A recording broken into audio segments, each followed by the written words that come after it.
So మనకి contraceptive డివైజెస్లో long టర్మ్గా వాడే పద్ధతుల్లో కాపర్ టీ ఒకటి అండ్ మెరీనా ఒకటి ఉంటుందండి. దీస్ ఆర్ లూప్స్ అంటాము. ఒకటి కాపర్ లూప్, దీంట్లో కాపర్ కోటింగ్ ఉంటుంది అండ్ దీంట్లో హార్మోనల్ కోటింగ్ ఉంటుంది. దీనిని హార్మోనల్ లూప్ ఆర్ మెరీనా అంటాము.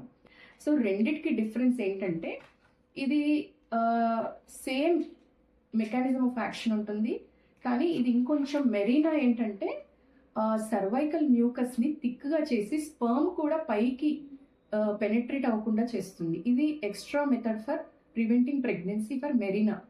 యూజువల్గా ఏంటంటే ప్రెగ్నెన్సీ వచ్చాక దాన్ని లోపల అతకకుండా చేయడం కాపర్ టీ యొక్క మెకానిజం ఆఫ్ యాక్షన్.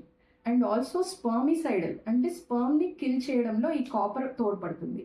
సో ఈ రెండు ప్రెగ్నెన్సీని ప్రివెంట్ చేయడంలో 99% protective.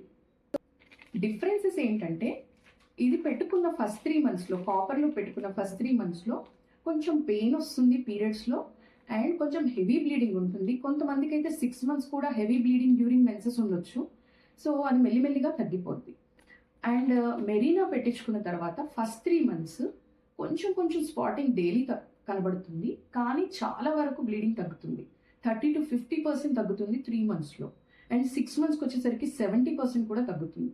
So this is best option of contraceptive choice ఎవరికైతే హెవీ మెన్స్ట్రల్ బ్లీడింగ్ ఉందో. And copper loop is the best form of contraceptive choice ఎవరికైతే లైట్ పీరియడ్స్ ఉన్నాయో వాళ్ళకి. And cost పరంగా చూసుకుంటే కాపర్ లూప్ అనేది కొంచెం చౌకగా దొరుకుతుంది అండ్ సన్నగా ఉంటుంది, పెట్టడం కూడా చాలా ఈజీగా ఉంటుంది. అండ్ మెరీనా అనేది కొంచెం కాస్ట్ కొంచెం ఎక్కువగా ఉంటుంది, అరౌండ్ 4,000 అలా ఉంటుంది. కానీ this is best method for ఎవరికైతే హెవీ పీరియడ్స్ ఉంటాయో. కానీ రెండు ఏంటంటే కాంట్రసెప్టివ్ చాయిసెస్కి బెస్ట్. ఇది 5 years మాత్రమే ఉంటుంది, దీంట్లో 10 years ఉంటుంది వేయించుకోవచ్చు, but 5 years is more common.